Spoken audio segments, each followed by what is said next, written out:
নমস্কার বন্ধুরা, তোমাদের পছন্দের ধারাবাহিক উড়ানের আজকের পর্বের রিভিউ নিয়ে আমি পৌঁছে গেছি তোমাদের সামনে। বাংলা সিরিয়াল সমাচারে তোমাদের সবাইকে স্বাগত জানিয়ে আজকের পর্বের রিভিউ আমি শুরু করছি।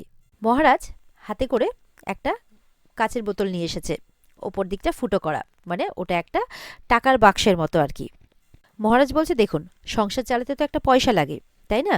এই যে যেমন ধরুন বিকেলের জল খাবার, সেটা বাড়িতে বানানোই হোক বা বাইরে বানানো, তো সেটা আসবে কার পয়সায়? এই সংসারে যাবতীয় খরচ এবার এইখানে যে যার নিজের মতো নিজে এখানে দেবে আর কি, যার যার সামর্থ্য অনুযায়ী। মহারাজ বলছে, দেখি এবার কার পকেটের কত জোর। মহারাজের বাবা বলছে, দারুণ বুদ্ধি তো রে তোর। মহারাজ বলছে, দারুণ না বলো? তাহলে এতে তো কারো আপত্তি থাকার কথা নয়। বলে, না না, আরও তো আপত্তি থাকার কথা নয় এতে।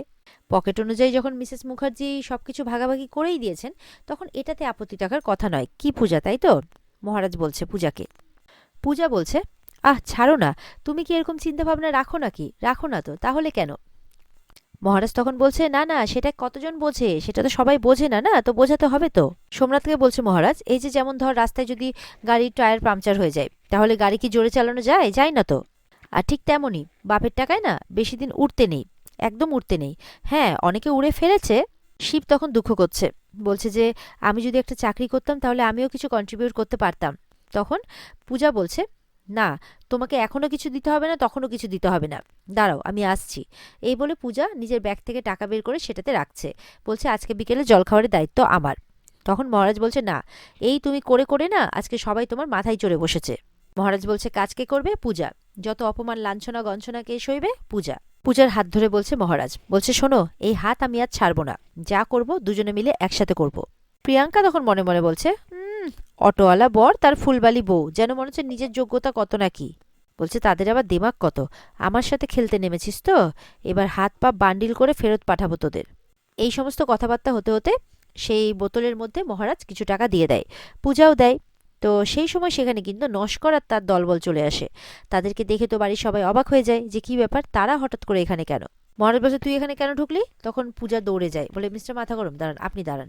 পূজা বলছে, আপনারা এখানে কেন? তখন নস্করের দলবল বলছে, মানে দেখিয়ে দে তোরে কেন এসেছি। বলে, বাড়ির জিনিসপত্র বাইরে নিয়ে চলে যাচ্ছে। এটা দেখে তো সবাই অবাক। এবার মহারাজ কিন্তু দুমদাম মারতে শুরু করেছে তাদের। এরপর তো মহারাজ নস্করকে পেটাচ্ছে যে এত বড় সাহস তোর। নস্কর বলছে, খবরদার বলে দিচ্ছি, আমি কিন্তু একদম থানাতে রিপোর্ট করে দেবো আমার গায়ে একটাও যদি হাত পড়ে। পূজা বলছে, মানেটা কি?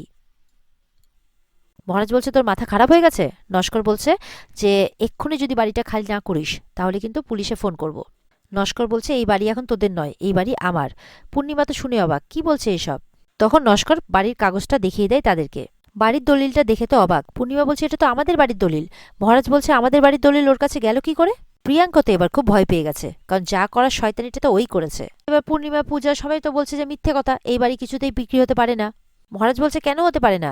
ঘর শত্রু বিভীষণরা যদি ঘরের মধ্যেই ঘুরে বেড়ায় তাহলে তো হতেই পারে। দেখা যাচ্ছে এই সমস্ত কথা শুনে মহারাজের বাবার কিন্তু বুকে ব্যথা উঠে গেছে। তখন তার বাবাকে নিয়ে সবাই ব্যস্ত হয়ে পড়েছে। মহারাজের বাবা বলছে, আমাদের সঙ্গে প্রতারণা হয়েছে। নস্কর বলছে, এই সমস্ত ড্রামা দেখতে আর ভালো লাগছে না, বাড়িটা খালি করুন। সোমনাথ বলছে, দাদা আমরা যাবো কোথায়? পূর্ণিমা বলছে, দয়া করে এই এরকমটা করবেন না।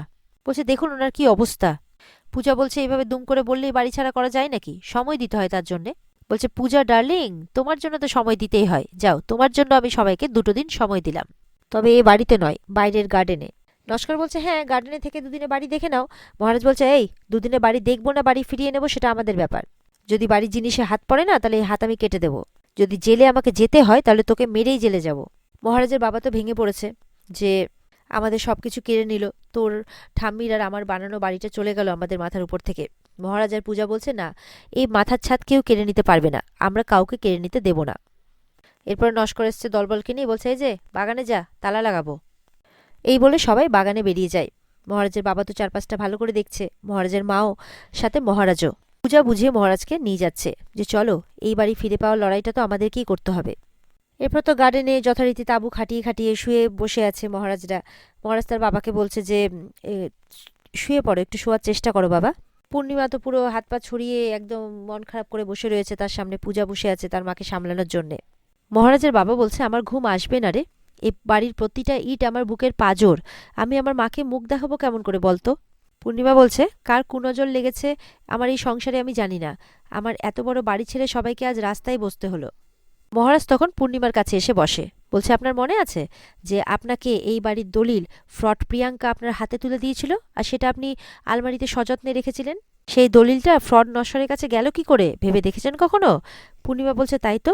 সোমনাথ তো তখন প্রিয়াঙ্কার দিকে তাকাচ্ছে। সে তাড়াহুড়ো করে বেরিয়ে চলে এলাম, লকারটা তো একবারও খুলেও দেখলাম না। তো এরপরে তো পূর্ণিমাও প্রিয়াঙ্কার দিকে তাকাচ্ছে। প্রিয়াঙ্কা বলছে আমি কি করে জানবো মা, আমি তো জানি না, বলুন দরজাটা খোলা থাকলে না হয় লকারটা চেক করা যেত, কিন্তু সেটাও তো করা যাবে না।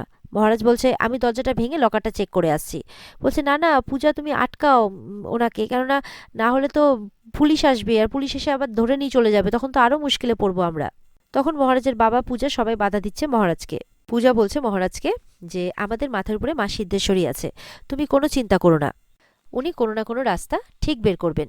সোমনাথ এদিকে মনে মনে ভাবছে যে তোদের সর্বনাশ তো এবার আমি করব, দেখ কালকে কোর্টে আমি পৌঁছানোর আগেই তোদের সাথে কি হয় সেটা দেখ। ইতিমধ্যেই দেখা যায় সোমনাথের ফোনে একটা ফোন এসেছে।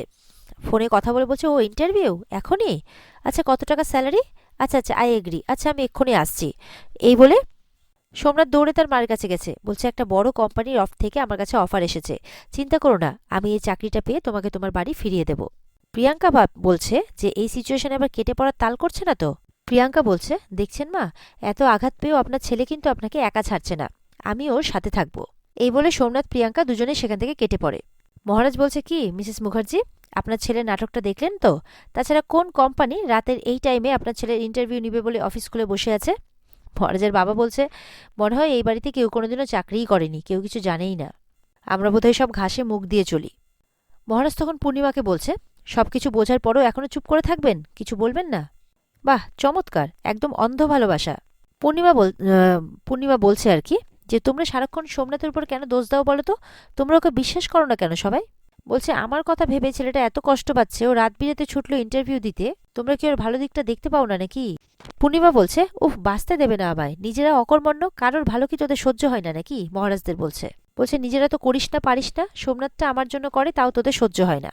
মহারাজের বাবা এসছে তখন পূর্ণিমার কাছে, বলছে পূর্ণিমা পূর্ণিমা তুমি এত উত্তেজিত হয়ে না তো, তোমার শরীর খারাপ করবে। পূর্ণিমা বলছে তুমি পূর্ণিমা পূর্ণিমা করো না তো, তোমারও খুব দোষ আছে। তো মহারাজের বাবা তো পূর্ণিমাকে ওষুধ খেতে বলছে। মহারাজ তখন পূজাকে সাইডে নিয়ে আসে, বলে দেখছো তো মা কেমন করছে, মা এসব সহ্য করতে পারে না, ওই জন্যই আমি চুপ করেছিলাম এতদিন। আরে বুঝতে পারছো না, মিসেস পূর্ণিমা মুখার্জি সোমনাথ মুখার্জিকে নিয়ে কোনো কথা শুনতে চায় না, ভালো হোক চাই মন্দ হোক। দেখছো তো নিজের চোখে কেমন প্রেশার বেড়ে গেছে, ওষুধও খেতে চাইছে না। এরপরে কি হবে বুঝতে পেরেছো তো? যখন কোর্টে কেসটা উঠবে, সোমনাথ মুখার্জি যখন দোষী সাব্যস্ত হবে, তখন বাড়িতে একটা হুলুস তুলুস কাণ্ড বাঁধবে। উফ আমি আর পারছি না এই সমস্ত কিছু নিতে। পূজা তখন মহারাজকে বলছে শোনো মিস্টার মাথা গরম, আমাদের সামনে এখন দুটো লড়াই, এক হচ্ছে এই বাড়ির সম্মানে ফিরিয়ে দেওয়া, দ্বিতীয়ত হচ্ছে তোমার মাথার কলঙ্ক দূর করা। মহারাজ পূজার দিকে তাকিয়ে থাকে। আর এখানেই আজকের পর্ব শেষ হয়ে যায়। তো বন্ধুরা, এই ছিল আজকের পর্বের রিভিউ। আগামী দিনের পর্ব কিন্তু আরও জমজমাট হতে চলেছে, অপেক্ষায় থেকো সবাই। আর আজকের পর্ব যদি ভালো লেগে থাকে তাহলে কিন্তু আমাদের পর্বকে লাইক কমেন্ট করে জানাতে ভুলবে না, আর চ্যানেলকে সাবস্ক্রাইব করতে ভুলবে না। আর এই পর্বের ফুল এপিসোড দেখতে চাইলে অবশ্যই তোমাদেরকে কিন্তু স্টার জলসার পর্দায় চোখ রাখতে হবে। তাহলে দেখা হবে আগামীকালকে, ততক্ষণ সবাই ভালো থাকবে, টাটা।